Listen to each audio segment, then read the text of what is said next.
Assalamualaikum warahmatullahi wabarakatuh. Halo teman-teman, ketemu lagi dengan aku Rani Kartika dalam channel YouTubeku yang berbagi informasi seputar hukum, seputar kampus perkuliahan dan juga mahasiswa.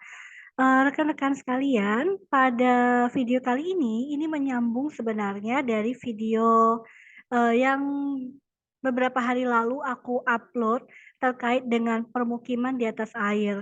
Nah, ini adalah video part yang keduanya, di mana pembahasannya adalah ketika pemukiman di atas air itu, bangunan di atasnya itu sudah tidak ada, katakanlah apakah itu hancur gitu ya, rusak, lalu tersisa hanya tiang-tiang pancang seperti di tampilan ini ya, tampilan gambar yang bisa kalian lihat rumah di atas air ini. Nah, itu apakah bisa dijual belikan? Jadi ini yang mau dibahas. Karena apa? Karena kebetulan aku punya adikku ini kerja di kantor notaris begitu ya. Beberapa minggu lalu itu sempat diskusi dengan aku. Dia minta pendapat, katanya ada kliennya yang datang mau ngurus sertifikat jual beli. Ternyata ketika dilihat bangunan rumahnya, loh ternyata bangunan rumahnya di atas air seperti ini nih, seperti gambar gambar di backgroundku ini teman-teman. Sayangnya bangunannya sudah tidak ada karena katanya habis terbakar waktu itu. Yang tersisa hanyalah kayu penyangga seperti ini lalu air. Nah, adikku itu lalu bingung gitu ya, apakah nanti ini bisa diproses balik nama, padahal transaksi sudah dilakukan. Lantas, teman-teman harus tahu bahwa ketika itu dijadikan transaksi jual beli, ini sebenarnya agak riskan ya, karena bangunan itu posisinya di atas air gitu. Dan seperti penjelasanku sebelumnya, sertifikat yang dimiliki bukan sertifikat hak milik. Artinya bisa jadi hak pakai, hak guna bangunan atau hak guna usaha. Tapi teman-teman juga sudah mendengar penjelasan di videoku sebelumnya, kalau ternyata pasca lahirnya PP nomor 18 tahun 2021, untuk pemukiman di atas air itu sudah ada kebijakannya, yaitu sertifikatnya hak guna bangunan. Nah, apa yang mau disampaikan? Jadi karena dia bukanlah sertifikat hak milik, teman-teman, berarti bangunan tersebut punya jangka waktu. Ya, dia tidak bisa berlaku secara terus-menerus, tanpa batas waktu tuh nggak ada, karena dia bukan sertifikat hak milik. Nah, lantas apakah bisa dijadikan objek jual beli gitu ya, ketika bangunannya nyata-nyata sudah tidak ada gitu, cuman tiang terpancang inilah.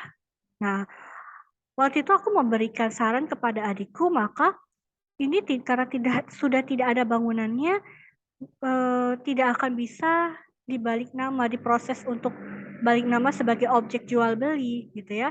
Karena yang dilihat kan harus ada bangunan. Dia jual belinya jual beli rumah, tapi rumah sudah tidak ada. Sedangkan posisi ini rumah atau bangunan itu adanya di atas air, bukan di atas tanah. Otomatis nantinya pihak pertanahan akan sulit memproses untuk balik namanya. Nah, adikku masih nggak percaya gitu ya. Lalu akhirnya saya menemani adik saya ke kantor pertanahan, lalu ditanyakanlah kepada pihak BPN-nya, ternyata benar apa yang setelah aku sampaikan kepada adikku, pihak BPN tidak bisa memproses karena bangunannya sudah tidak ada. Yang tersisa hanya air air lalu kayu begitu. Nah, tapi kan proses transaksi mereka sudah jual beli ini sebenarnya. Sebelum datang ke notaris sudah diproses jual beli gitu ya. Lantas gimana dong? Kan kasihan nih pembelinya, sudah bayar gitu ya, tapi ternyata proses, sertifikat tidak bisa. Nah, pertama, saran dari BPN itu adalah kalau aku mendengar ya waktu, menemani adikku ke kantor pertanahan, setidaknya ada bangunan dulu. Jadi setidaknya dibangun dulu gitu ya, biar terlihat bahwa memang ada jelas ada bangunan. Karena tolak ukurnya seperti itu, mengingat ini posisinya adalah di atas air, bukan tanah kosong. Kalau udah nggak ada bangunannya, dia tidak tanah, air doang gitu. Jadi sangat sulit kan, untuk proses. Jadi saran dari BPN adalah Pihak penjualnya mungkin bisa membangun dulu gitu ya, dibangunkan dulu bangunan atau pembelinya barangkali jika mau untuk membangun bangunan biar nanti ketika objek itu difoto dan sebagai lampiran untuk dokumen-dokumen, balik nama, itu BPN akan bisa memprosesnya gitu ya, itu aja sarannya. Yang kedua, saran saya adalah jika dapat, kasus seperti ini untuk kalian misalnya punya bangunan di atas air, lalu ingin beli ternyata kok bangunan itu udah hancur, udah kebakar atau udah rusak. Jangan dulu deh, jangan dulu transaksi, jangan dulu diproses untuk kalian membayar kepada penjualnya atas, bangunan yang sebenarnya sudah tidak ada bangunannya, apalagi di atas air ini. Agar apa? Agar tidak terjadi kasus seperti ini. Nah, gitu ya. Udah transaksi, uang sudah dibayarkan kepada penjual, sebelum mereka datang ke kantor notaris, cuman buktinya kwitansi, belum dibuat AJB-nya, baru setelah mereka bayar, bawa dokumennya ke notaris, minta diproses, ternyata dari BPN ditolak. Jadi jelas dulu, minta dulu dari penjual untuk bangun dulu deh, kamu mau jual ke saya tapi nggak ada bangunannya untuk apa, gitu. Jadi jangan terbuai dengan harga murah ya, ini cuma saran saja. Lebih baik daripada kita sebagai pembeli yang rugi, lebih baik di awal harus jelas semuanya, harus clear gitu. Diomongkan dengan si penjualnya.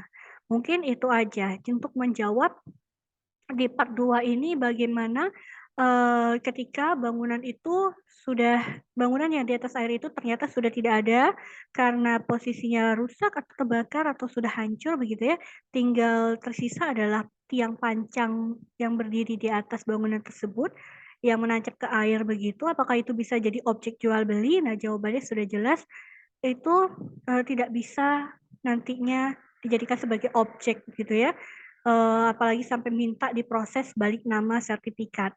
Oleh karena itu, saran terakhir adalah kalau bisa bangun dulu, nampak dulu ada bangunannya, baru itu bisa dijadikan sebagai objek transaksi jual beli dan proses balik nama. Semoga ini dapat menambah informasi bersama karena hal ini memang tidak lumrah begitu ya. Hanya di daerah-daerah tertentu saja yang mungkin ditemukan kondisi pemukiman yang demikian di atas air begini.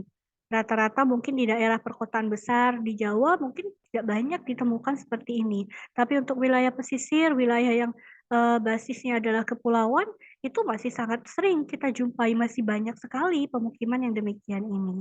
Oke, terima kasih teman-teman, semoga ini bermanfaat. Assalamualaikum warahmatullahi wabarakatuh.